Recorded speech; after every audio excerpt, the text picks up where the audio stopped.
पड़ी? देखिए, आगामी समय में 5 तारीख को जयपुर में महिला मोर्चा का राजस्थान की इस नकारा सरकार जो महिलाओं की सुरक्षा नहीं कर पाई, आज सड़क से लेकर खेत और हॉस्पिटल से लेकर विद्यालय कोई सुरक्षित नहीं है।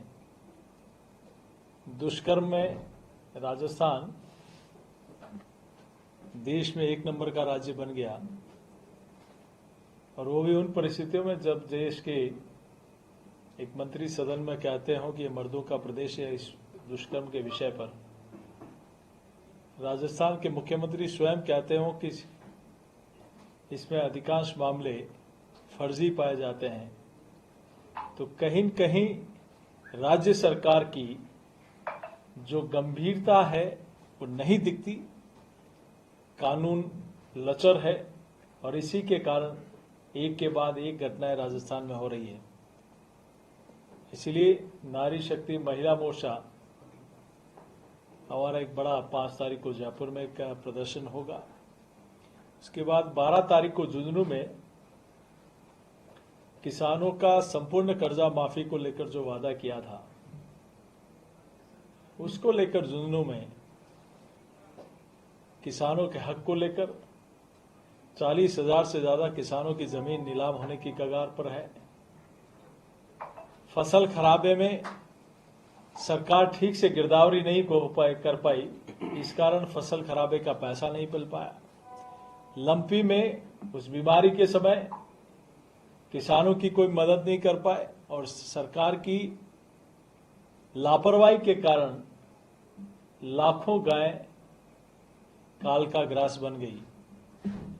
अगर सामाजिक सेवाएं और पार्टी के कार्यकर्ता उस समय सेवा के रूप में नहीं लगे होते तो और ज्यादा स्थितियां बिगड़ती।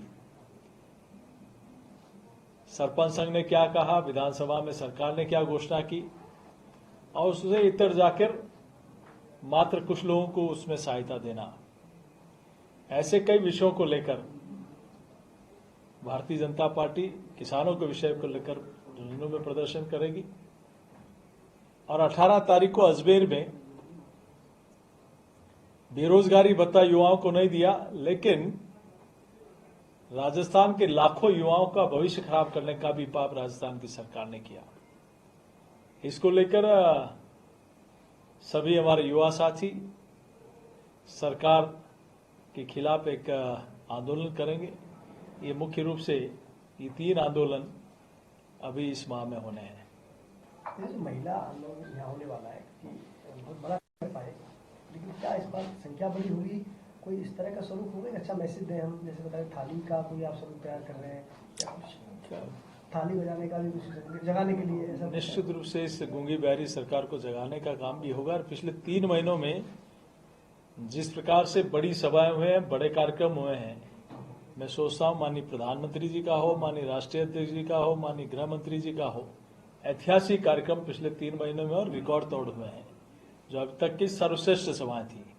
और आने वाले समय में भी इन आंदोलनों के साथ 8 तारीख को बीकानेर में देश के यशस्वी प्रधानमंत्री आदरणीय नरेंद्र मोदी जी की एक विशाल आम सभा होगी, जिसमें रेलवे, हाईवे से लेकर और अनेक प्रोजेक्ट जो राजस्थान को मिले हैं उनका लोकार्पण और उद्घाटन भी होगा।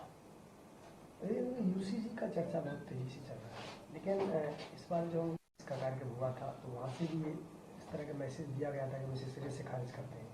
तो एक माहौल दोबारा देश में वही बन रहा है जो किसान आंदोलन के टाइम में बना, चाहे ट्रिपल तलाक के टाइम में बना, कि यूसीसी को लोगों ने पढ़ा भी नहीं, देखा भी नहीं, सिरे से उसको खारिज करने की मुहिम चलाई जा रही है।